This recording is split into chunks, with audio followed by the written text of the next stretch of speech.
Hello everyone, आज के इस वीडियो में हम डिस्कस करेंगे रिएक्शंस ऑफ अमोनिया के बारे में कि कैसे हम अमोनिया की रिएक्शंस को याद रख सकते हैं।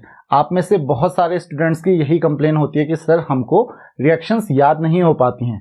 तो उसके लिए मैंने कुछ वीडियोस पहले भी बनाए थे कि आपको जैसे पता है कि आपके पास जो केमिस्ट्री है जिसमें आपके पास एसिड्स, बेसिस एंड सॉल्ट्स है, एनालिटिकल केमिस्ट्री है और जो आपके पास स्टडी ऑफ कंपाउंड्स हैं, ये बहुत सारी रिएक्शंस आपको दे देती हैं। बहुत सारी रिएक्शंस इनसे आपके पास आती है और आप अगर एक तरफ से उनको रटना शुरू करोगे, एक तरफ से याद करना शुरू करोगे तो वो बहुत डिफिकल्ट हो जाता है।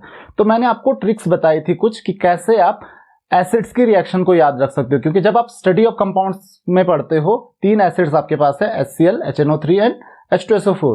तो उन तीनों की रिएक्शंस को आप एक साथ कैसे पढ़ सकते हो, मीन्स कुछ टॉपिक्स आपको याद रखने हैं, कुछ आपको ट्रिक्स याद रखनी है कि किस तरीके के कंपाउंड्स के साथ किस तरीके से रिएक्ट करते हैं, और आपको एक एक रिएक्शन करके सेपरेट रखने की जरूरत नहीं है। और उसके बाद मैंने ऑक्सीडेशन नेचर बताया था, ऑक्सीडाइजिंग नेचर बताया था, क्योंकि आपको पता है कि HNO3 और H2SO4 जो होते हैं वो ऑक्सीडाइजिंग होते हैं। तो कुछ एक्स्ट्रा रिएक्शंस होती हैं जो कि HNO3 और H2SO4 की डिफरेंट होती है देन HCl, और HCl की जो डिफरेंट रिएक्शंस होती हैं उनके बारे में मैं आपको बता चुका हूं सेपरेट वीडियोस में। तो अगर आपने अभी तक वो वीडियोस नहीं देखे हैं तो मैं डिस्क्रिप्शन में लिंक दे देता हूं, आप वो वीडियोस जरूर देख लें। अब उसमें एक और कंपाउंड आपके पास आता है स्टडी ऑफ कंपाउंड्स में, दैट इज अमोनिया। अमोनिया की रिएक्शंस किस तरीके से याद रखनी है ये हम इस वीडियो में डिस्कस करने वाले हैं। एनालिटिकल केमिस्ट्री में भी आपको पता होगा अमोनियम हाइड्रोक्साइड था, सोडियम हाइड्रोक्साइड था, तो उसकी रिएक्शंस भी मैं आपको बता चुका हूं कि कैसे आप बहुत इजीली उन रिएक्शंस को याद रख सकते हो। तो आज हम अमोनिया की बात करेंगे कि अमोनिया में आपको कौन कौन सी रिएक्शन पढ़नी पड़ सकती है और उनको आप किस तरीके से इजीली याद रख सकते हो।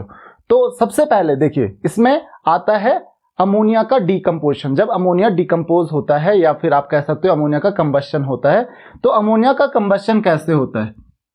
जैसे NH3 अमोनिया को अगर आप बर्न करते हो, कंबशन, वैसे इजीली इसका कंबशन होता नहीं है, लेकिन जब इसका कंबशन होता है तो आपको ध्यान ये रखना है कि यहाँ पे 2 गैसेस, मींस एक गैस बनती है नाइट्रोजन गैस और साथ में बनती है वाटर वेपर। ओके, ये चीज आपको ध्यान रखनी है। अब यहाँ पे देखिए, इसको आप चाहो तो बैलेंस कर सकते हो, 2 3 4 यहाँ पे लिखना पड़ेगा आपको। तो यहाँ पे 2N2 हो जाएगा, साथ में ये हो जाएगा 4 × 3 12 6H2 यानी कि 3O2। तो ये तो हो गया कंबशन ऑफ अमोनिया। यहाँ पे क्या है? कंबशन है। अगर आप बर्न कर रहे हो अमोनिया को तो इस तरीके की आपको रिएक्शन मिलेगी। लेकिन अगर आप कैटालिटिक ऑक्सीडेशन करते हो, देखिए कैटालिटिक ऑक्सीडेशन में भी वो ऑक्सीजन के साथ ही रिएक्ट करेगा, वहां पे कंबशन नहीं हो रहा है। वो क्या है? कैटालिटिक ऑक्सीडेशन है, वहां पे हमको कैटलिस्ट की जरूरत पड़ती है। तो देखिए सेम रिएक्शन है, NH3 रिएक्टेंट सेम है, लेकिन यहाँ पे हमारे पास कैटलिस्ट होता है प्लेटिनम, और आप इसको हीट करते हो अप्रोक्सीमेटली 800 डिग्री सेल्सियस। तो आप टेम्परेचर अगर आप याद नहीं रख पाओ तो आप हीट का सिंबल वहां पे बना सकते हो। तो ये फॉर्म करता है, ध्यान रखिए, ये फॉर्म करता है NO plus H2O, that is nitric oxide. यहाँ पे देखिए रिएक्शंस क्या हो गई, कंप्लीटली डिफरेंट हो गई। तो इसको भी बैलेंस कर लीजिए, 4, देन यहाँ पे भी आपको 4 लगाना पड़ेगा, यहाँ पे आपको लगाना पड़ेगा 6, 4 + 6 10, तो यहाँ पे लगाना पड़ेगा 5, और इस तरीके से आप इस रिएक्शन को इजीली बैलेंस कर सकते हो। तो ये 2 रिएक्शन जो है, ये कंबशन है और ये कैटालिटिक ऑक्सीडेशन है। बहुत सारे बच्चे इसमें कंफ्यूज हो जाते हैं, तो आपको इसमें कंफ्यूज नहीं होना है। कैटालिटिक ऑक्सीडेशन में नाइट्रिक ऑक्साइड बनाता है, और ये चीज ध्यान रखिए, ये रिएक्शन जो है जब आप मैन्युफैक्चर करते हो, किसको? नाइट्रिक एसिड को, तो मैन्युफैक्चर ऑफ नाइट्रिक एसिड का ये पहला स्टेप है। तो ये आप वहां भी पढ़ोगे, 2 बार आप इसको पढ़ते हो, तो इसीलिए इस स्टेप को जरूर याद रखिए आप। तो ये हो गया आपका कैटालिटिक ऑक्सीडेशन। देन उसके बाद जो अमोनिया है, अमोनिया एक रिड्यूसिंग एजेंट की तरह भी यूज हो सकता है, मींस वो जो सब्सटेंसेस हैं उनको इजीली रिड्यूस कर सकता है, स्पेशली मेटेलिक ऑक्साइड को जो इजीली रिड्यूस हो जाते हैं, जैसे कॉपर ऑक्साइड आपके पास। तो कॉपर ऑक्साइड स्पेशली आपके पास आ सकता है। तो जब आप कॉपर ऑक्साइड के साथ इसको ट्रीट करते हो तो क्या करता है? कॉपर ऑक्साइड से इसको रिड्यूस कर देता है, यानी कि ऑक्सीजन इससे रिमूव कर देगा। तो क्या हो जाएगा, यहाँ पे क्या फॉर्म हो जाएगा? देखिए ये क्या फॉर्म करेगा? ये फॉर्म करेगा नाइट्रोजन गैस प्लस कॉपर अलग हो जाएगा प्लस H2O अलग हो जाएगा। तो आप चाहो तो इसको बैलेंस कर लीजिए, 2NH3 राइट, और यहाँ पे आपको चाहिए होंगे 3H2O, तो यहाँ पे भी लगेगा 3 और 3Cu।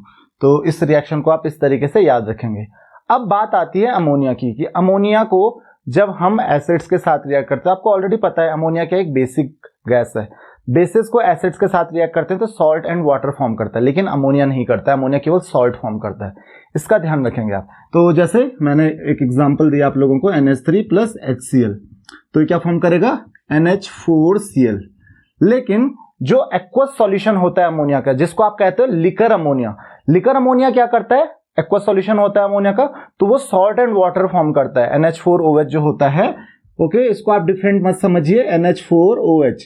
तो HCl के साथ करोगे तो यही फॉर्म करेगा, देखिए NH4Cl प्लस H2O, क्योंकि ये एक्वस सॉल्यूशन है तो H2O को अलग कर देता है, इसमें आपको H2O नहीं मिलेगा, राइट। तो ये डिफरेंस है दोनों में। अब बाकी के एसिड्स के साथ भी आप उसी तरीके से रिएक्ट कर सकते हो, जैसे HCl के साथ अमोनियम क्लोराइड बनाएगा, H2SO4 के साथ अमोनियम सल्फेट बनाएगा, HNO3 के साथ अमोनियम नाइट्रेट बनाएगा, और अगर ये NH3 की जगह NH4OH है तो साथ में वाटर भी देगा, अदरवाइज नहीं देगा। जैसे NH3 प्लस H2SO4, अगर आप ये रिएक्शन कर रहे हो तो क्या मिलेगा आपको, अमोनियम सल्फेट मिलेगा, जैसे कि मैंने अभी आपको बताया NH4 whole twice SO4, right. इसको आप चाहो तो बैलेंस कर लो। उसी तरीके से NH4OH अगर आप करते हो H2SO4 के साथ तो क्या बनाता है, ये बनाता है सेम अमोनियम सल्फेट, यानी कि NH4 whole twice SO4 plus साथ में बनाएगा H2O। उसी तरीके से नाइट्रिक एसिड के साथ अगर आप रिएक्शन देखेंगे तो NH प्लस NO3, तो यहां पे आप देख सकते हो ये बनाएगा ammonium nitrate, that is NH4NO3। लेकिन अगर आप अमोनियम हाइड्रोक्साइड को करो NH4OH प्लस किसके साथ रिएक्ट करो इसको, HNO3 के साथ, तो ये क्या बनाएगा, ये बनाएगा NH4NO3, सेम चीज बना रहा है प्लस साथ में वाटर बना रहा है। तो बस आपको इस तरीके से याद रखना है कि भाई एक्वस अमोनिया हो, मींस एक्वस सॉल्यूशन जो होता है अमोनिया का, उसको हम लिकर अमोनिया भी बोलते हैं, ध्यान रखिए, उसको हम क्या बोलते हैं, लिकर अमोनिया भी बोलते हैं। तो कहीं पे आगे अगर लिकर अमोनिया क्या होता है तो कंफ्यूज मत होना कि लिकर अमोनिया की रिएक्शन आ गई, तो वो है एक्चुअली अमोनियम हाइड्रोक्साइड। तो ये हो गई अमोनिया और अमोनियम हाइड्रोक्साइड की एसिड्स के साथ रिएक्शन, जो कि आपके लिए बहुत ही इजी है, क्योंकि आपको पता है अमोनिया बेस है और वो क्या फॉर्म करेंगे, सॉल्ट फॉर्म करेगा। अमोनिया के साथ वाटर फॉर्म नहीं हो सकता क्योंकि वो ड्राई होता है, तो NH4OH जो है ये जरूर वाटर फॉर्म कर सकता है। तो इसका ध्यान रखिए, ये गैस जो है अमोनिया गैस, वो वाटर फॉर्म नहीं करेगी। तो ये रिएक्शन आपको इजीली याद हो सकती हैं इस तरीके से। उसके अलावा आपको एक और चीज पता है, क्योंकि अमोनिया जो होता है, लिक्विड अमोनिया जो होता है, अमोनियम हाइड्रोक्साइड सॉल्यूशन जिसको हम कहते हैं, तो लिक्विड अमोनिया आया या अमोनियम हाइड्रोक्साइड सॉल्यूशन आपके पास आया, तो आपके पास एक और टाइप की चीज आ सकती है, एक और टाइप का क्वेश्चन आ सकता है, जो कि है विद मेटल सॉल्ट्स जो होते हैं। आपको पता है मेटल आयंस को आइडेंटिफाई करने के भी ये काम आता है, तो वो रिएक्शन आप ऑलरेडी पढ़ चुके हो एनालिटिकल केमिस्ट्री में, तो दोबारा आपको बताने की जरूरत नहीं है, आप वो वीडियो देख लीजिए, उससे आपको बहुत इजीली समझ में आ जाएगा कि कैसे आप वो रिएक्शंस भी याद रख सकते हैं। तो आई होप कि ये लेक्चर आपको समझ में आ गया होगा और ये लेक्चर आपको हेल्प करेगा इन रिएक्शंस को याद करने में। So this is all in this lecture, thank you very much.